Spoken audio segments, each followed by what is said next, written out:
अस्सलाम वालेकुम, कैसे हैं आप सब। तो आज हम बात करने जा रहे हैं एक्सरसाइज 1B के क्वेश्चन नंबर 6 की। तो मेरे पास ये बुक 1 है जिसको हम D1 भी बोलते हैं और उसका ये चैप्टर नंबर 1 चल रहा है। इस चैप्टर से रिलेटेड बहुत सारा सोल्यूशन, बहुत सारा कंटेंट मैं अपने चैनल पर अपलोड कर चुका हूँ। मैंने इस चैप्टर के नेम से एक सेपरेट प्लेलिस्ट भी बनाई हुई है, उसका लिंक डिस्क्रिप्शन में दे दिया है। अगर आप इस चैप्टर से रिलेटेड बाकी सोल्यूशन में इंटरेस्टेड हो तो वो लिंक डिस्क्रिप्शन में से देख सकते हैं।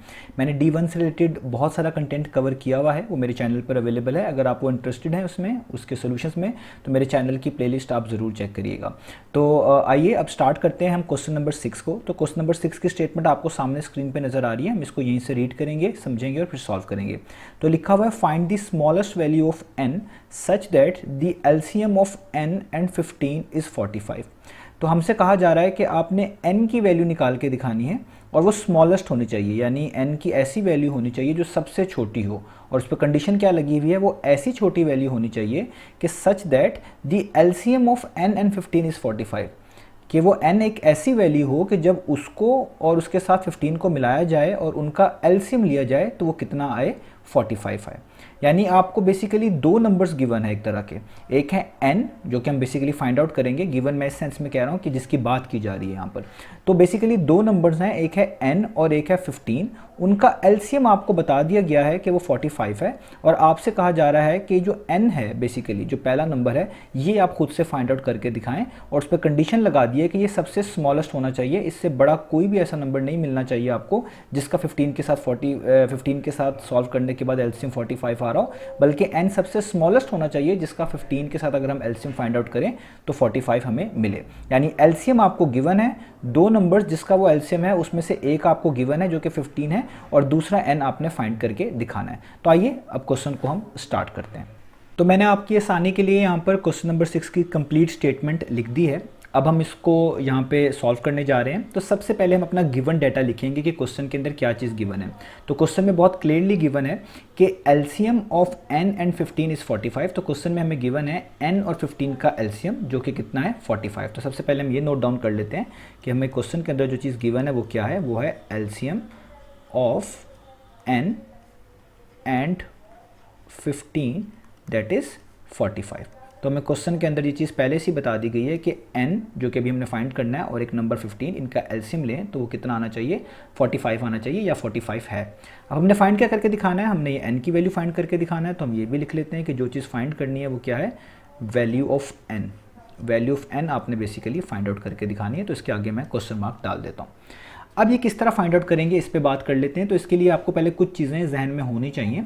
एक तो बात आप ये समझें कि 45 एलसीएम है, तो जब भी कोई नंबर एलसीएम होता है तो जिन नंबर का वो एलसीएम होता है वो लाजमी उनसे डिवाइड होता है।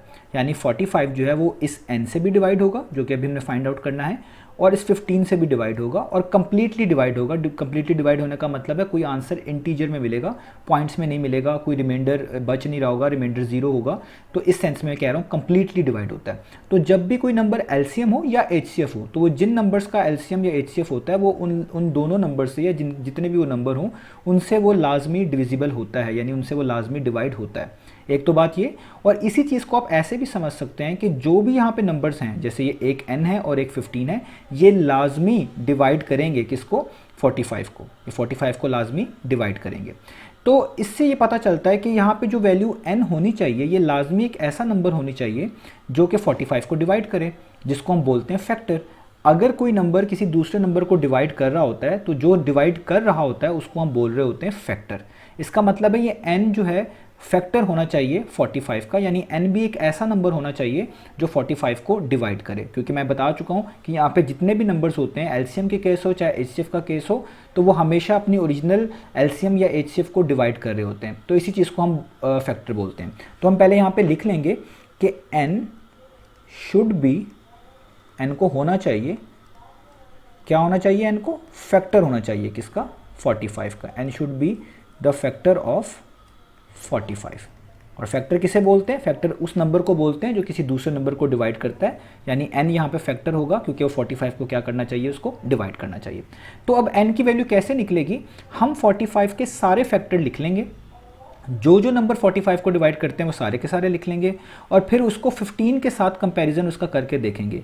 जिन नंबर का 15 के साथ एलसीएम 45 आएगा वही हमारा n की वैल्यू होगी, और जिनका नहीं आएगा हम उनको इग्नोर कर देंगे, उनको रिजेक्ट कर देंगे। तो अब हमने क्या करना है, हमने 45 के फैक्टर्स निकालने, यानी वो तमाम नंबर्स निकालने हैं जो 45 को डिवाइड करने वाले हैं, उन्हीं में से कोई एक नंबर लाजमी क्या होगा, n होगा। तो हम यहाँ पे लिखेंगे फैक्टर्स ऑफ 45। सबसे पहले हम क्या निकालेंगे, फैक्टर्स ऑफ 45। तो 45 को डिवाइड करने वाला कौन कौन सा नंबर है, आप देखें 45 1 से डिवाइड होता है, 45 को डिवाइड करने वाला एक नंबर 3 भी होता है, 45 को डिवाइड करने वाला नंबर 5 भी होता है, 45 जो है 9 से भी डिवाइड होता है, 45 15 से भी डिवाइड होता है, और लास्ट में 45 अपने आप से ही यानी 45 से भी डिवाइड होता है। अब हमने इन सारे नंबर्स में से, क्योंकि इन्हीं में से कोई एक नंबर n है और वही हमने फाइंड आउट करना है, तो अब हम इन सारे नंबर्स को चेक करेंगे 15 के साथ, क्योंकि यहाँ पे लिखा हुआ है n और 15 का एलसीएम 45 आता है, तो इसलिए आपने इन सारे नंबर्स का एलसीएम 15 के साथ निकाल कर दिखाना है। जिसका एलसीएम 45 बनेगा और वो स्मॉलेस्ट होगा वही हमारी n की वैल्यू कहलाएगी। तो सबसे पहले स्टार्ट करते हैं हम 1 से, तो हम यहाँ पे लिखते हैं एलसीएम ऑफ 1 एंड 15। तो देखें, आपको ये चीज़ें पता हैं कि किसी भी नंबर का एलसीएम अगर 1 के लिहाज से निकाला जाता है, यानी कि 1 हो और कोई भी दूसरा नंबर हो, तो उसका एलसीएम हमेशा 1 के अलावा वो दूसरा नंबर ही होता है। यानी 1 और 15 का एलसीएम क्या आएगा, वो आएगा 15। तो आप देखें ये हमारी इक्वेशन को सेटिस्फाई नहीं करता, क्योंकि हमें तो 45 एलसीएम चाहिए, तो इसका मतलब है 1 वो नंबर नहीं हो सकता। अब आगे चलते हैं, हम आगे क्या करेंगे, बाकी नंबर्स को इसी तरीके से बारी बारी टेस्ट करेंगे। तो अब हम टेस्ट करेंगे 3 को। तो अब हम यहाँ पे लिखेंगे एलसीएम ऑफ, अब इसकी बारी है 3 की, 3 एंड 15, 3 एंड 15। अब ये भी आपको रूल पता है, ये साथ साथ मैं बता भी रहा हूँ, अगर कोई दो नंबर ऐसे आ जाएं जो जिनमें से कोई एक नंबर दूसरे नंबर के टेबल पे आता हो, जैसे आप नोटिस करें यहाँ पे 15 लिखा हुआ है और 15 जो दूसरा नंबर है जिसके साथ उसका एलसीएम निकाला जा रहा है वो है 3, तो 3 के टेबल पर 15 आता है, यानी 3 5 टाइम्स 15 होता है। तो ऐसे केस में जब यहाँ पे दो ऐसे नंबर लिखे हों जिनमें से एक नंबर दूसरे नंबर के टेबल पर आ रहा हो, जिस तरह 15 यहाँ पे 3 के टेबल पर आता है, तो उनमें जो बड़ा नंबर होता है हमेशा वही एलसीएम होता है। आप चाहें तो इसको सेपरेटली फाइंड भी कर सकते हैं, कोई इशू नहीं है, लेकिन फाइंड करने की जरूरत नहीं है क्योंकि क्लियर है। तो 3 और 15 का आप एलसीएम निकालें तो वो क्या होता है, आपके पास हमेशा बड़ा नंबर यानी 15। जब ऐसा केस हो एक नंबर दूसरे नंबर के टेबल पर आप आ रहा हो, तो आप जो बड़ा नंबर होता है उसी को एलसीएम लिखते हैं। तो 15 यहाँ पे बड़ा है 3 और 15 में से, तो 15 ही यहाँ पे एलसीएम आ जाएगा। तो देखें ये भी हमारी कंडीशन को सेटिस्फाई नहीं कर रहा, क्योंकि हमें तो 45 एलसीएम चाहिए। अब नेक्स्ट पे करते हैं, वो है 5।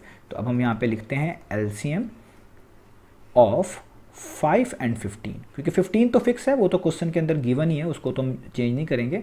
अब देखें यहाँ पे क्या केस है, यहाँ पे भी वही सेम केस है जो ऊपर है। आप देखें 15 इस दूसरे वाले नंबर यानी 5 के टेबल पर आता है, यानी 5 3 टाइम्स 15 होता है। तो जाहिर बात है जो ऊपर चीज़ बताई है वही नीचे है यहाँ पर, तो इन दोनों में से जो बड़ा नंबर होगा वही एलसीएम होगा। तो इसका एलसीएम क्या होगा, इसका एलसीएम फिर से क्या होगा 15। तो अभी भी एलसीएम 15 ही आ रहा है, यानी 5 भी वो नंबर नहीं है जिसका 15 के साथ एलसीएम ले तो 45 आए। अब करते हैं 9 की बात।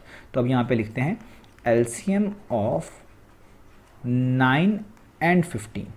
अब देखें यहाँ पे केस डिफरेंट है, 15 जो है वो 9 के टेबल पर नहीं आता और 9 जो है वो 15 के टेबल पे नहीं आता, तो यहाँ पे आपको एलसीएम फाइंड आउट करना पड़ेगा। तो आप यहाँ पे ही एलसीएम फाइंड आउट कर लें। एलसीएम फाइंड आउट करने का तरीका आप लोगों को आता है, आप यहाँ पे 9 लिखें, कॉमा डालें, 15 लिखें।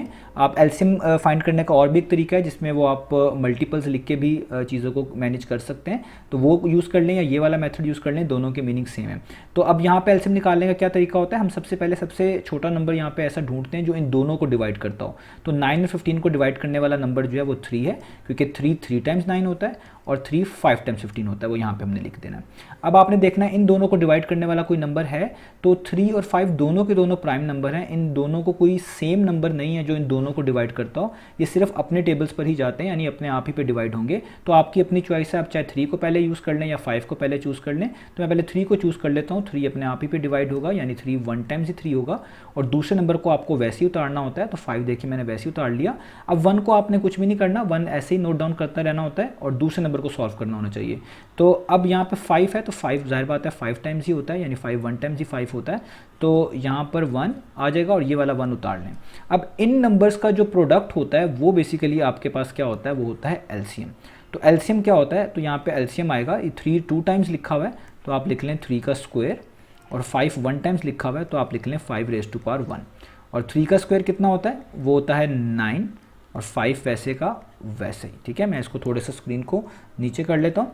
तो अब हमारे पास 3 का स्क्वायर 9 हो गया, और 5 जो है वो हमारे पास क्या हो गया, वैसे का वैसे ही आ गया। तो 9 5 टाइम्स कितना होता है, वो होता है 45। इसका मतलब हमें अपना एलसीएम मिल गया, वो एलसीएम कितना है, वो है 45। तो ये 3 3 टाइम्स 9, 9 5 टाइम्स 45। इसका मतलब सबसे छोटा नंबर जो हमें मिला है, जिसको 15 के साथ यूज़ करें और एलसीएम 45 मिले, वो क्या है, वो है 9। तो हमारे पास जो स्मॉलेस्ट पॉसिबल नंबर है जो कि n है, वो कितना आ गया, वो आ गया 9। तो इसका मतलब है n की वैल्यू लाजमी कितनी होनी चाहिए थी, वो 9 होनी चाहिए थी, क्योंकि उसी का 15 के साथ जब हम एलसीएम फाइंड आउट करते हैं तो वो 45 निकल के आता है। अब बाकी को चेक करने की ज़रूरत नहीं है, क्योंकि हमें सबसे स्मॉलेस्ट चाहिए। अगर हमें आगे कोई मिल भी जाए नंबर जिसका 45 एलसीएम आ रहा हो, मिसाल दे रहा हूँ, तो वो यूज़ करने की ज़रूरत नहीं, क्योंकि हमें सबसे स्मॉलेस्ट ही चाहिए, और सबसे स्मॉलेस्ट 9 ही बनता है, इससे आगे वाले तो बड़े नंबर हैं। तो इसलिए हमारे पास जो आंसर था वो था n = 9। तो यही हमने फाइंड करके दिखाना था। तो मुझे उम्मीद है आपको ये चीज़ समझ आई होगी। तो एक बार मैं इसको आपको ये ऊपर से भी दिखा देता हूँ ताकि आप इसको नोट डाउन कर लें। ठीक है।